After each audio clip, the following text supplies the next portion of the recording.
Hello friends, मेरा नाम हिमेश और आप देख रहे हैं स्टूडेंट्स लर्निंग प्लेस। आज के इस वीडियो में हम एक क्वेश्चन सॉल्व करने वाले हैं जो कि क्लास 10th का ट्रिग्नोमेट्री का प्रॉब्लम है। तो सबसे पहले हम ये देखेंगे कि क्वेश्चन क्या कह रहा है। तो क्वेश्चन में सेक ए का वैल्यू गिवन है जो कि है 26/10 और हमसे पूछ रहा है कि tan square A minus sine square A minus sine A to the power 4 sec square A, हमें इसका वैल्यू फाइंड करना है। तो अब हम इसमें दो फॉर्मूले यूज करेंगे। सबसे पहला फॉर्मूला है tan a is equals to sine A by cos A और दूसरा फॉर्मूला है sec a is equals to 1 by cos A. तो हम इन दोनों फॉर्मूले को यूज करके इस क्वेश्चन को सॉल्व कर सकते हैं। तो tan square a minus sine square A minus sine a to the power 4 sec square A, क्योंकि सेक a जो होता है वो होता है 1 बाई कॉस ए, तो सेक स्क्वायर a जो होगा वो होगा 1 बाई कॉस स्क्वायर ए के बराबर। तो हम इसे पुट करते हैं into 1 by cos square A.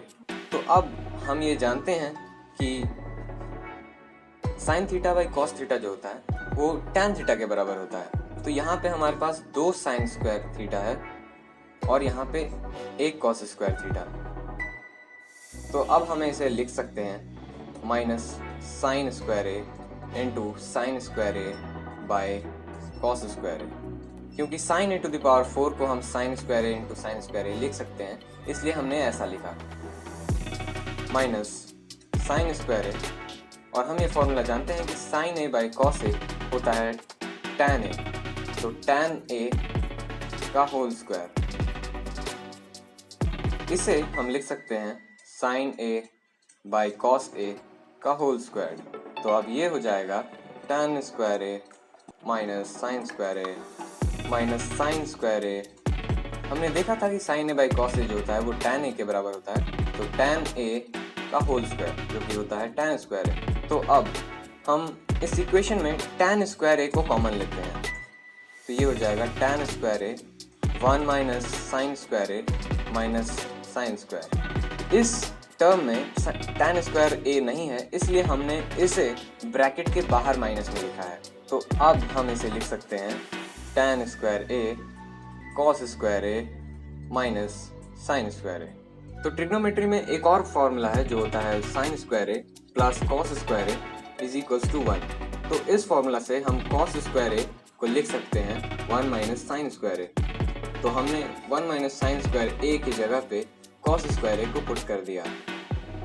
तो अब ये हो गया tan square A cos square A minus sine square A. लेकिन हमने ऊपर देखा था कि sine square A by cos square A tan square A के बराबर है, तो हम यहाँ पे sine square A by cos square A लिख सकते हैं और multiplied by cos square A minus sine square A. तो हम यहाँ से देख सकते हैं कि कॉस स्क्वायर ए और कॉस स्क्वायर ए कैंसिल हो जाएगा और हमारे पास बच जाएगा sign square A minus sine square A. तो किसी भी चीज में से उसी को घटाएंगे तो वो तो 0 के ही बराबर आएगा, तो इसका आंसर जो आएगा वो 0 आएगा। तो अब हम इस क्वेश्चन को फिर से ध्यान से देखते हैं। हमने शुरू में क्या किया, हमने शुरू में देखा कि साइन 4a और सेक स्क्वायर ए थोड़ा अजीब सा लग रहा है, तो हम इसे सोच सकते हैं कि इसे हम थोड़ा और ज्यादा कॉम्पैक्ट वे में लिख सकते हैं इसे। तो हमारे पास यहाँ से कोई ना कोई तो फॉर्मूला लगाना ही था हमें, तो हमने सेक स्क्वायर ए का फॉर्मूला लगाया और फिर उसके बाद हमने sine A to the power 4 को दो भागों में तोड़ा, साइन स्क्वायर ए और साइन स्क्वायर ए। तो अब हमारे पास यहाँ से टैन स्क्वायर ए आ गया। अब जब हमारे पास टैन स्क्वायर ए आ गया और हमारे पास इक्वेशन में दो टैन स्क्वायर ए था, तो हमने टैन स्क्वायर ए को कॉमन ले लिया। फिर टैन स्क्वायर ए को कॉमन लेने के बाद हमने एक इक्वेशन फॉर्मूला यूज किया 1 minus sine square A is equals to cos square A. ये एक फॉर्मूला है जो कि ट्रिग्नोमेट्री में है।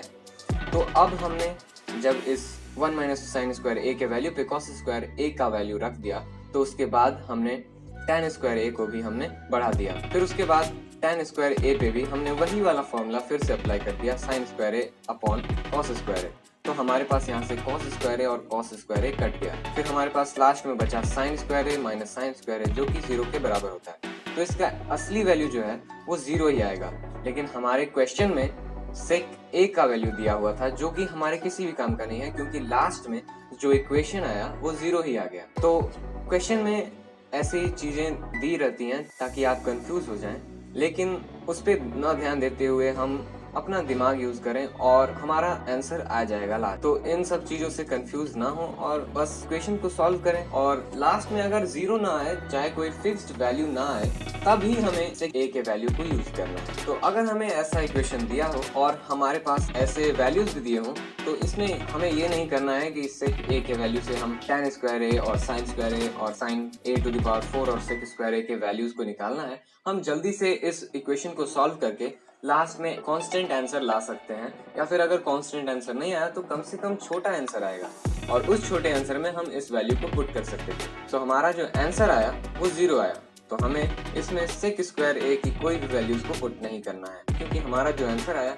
वो एक कांस्टेंट आया है। So now that the video is over, if you like this video then like it and don't forget to subscribe my channel. If you have any doubts, comment in the comment box. Thanks for watching.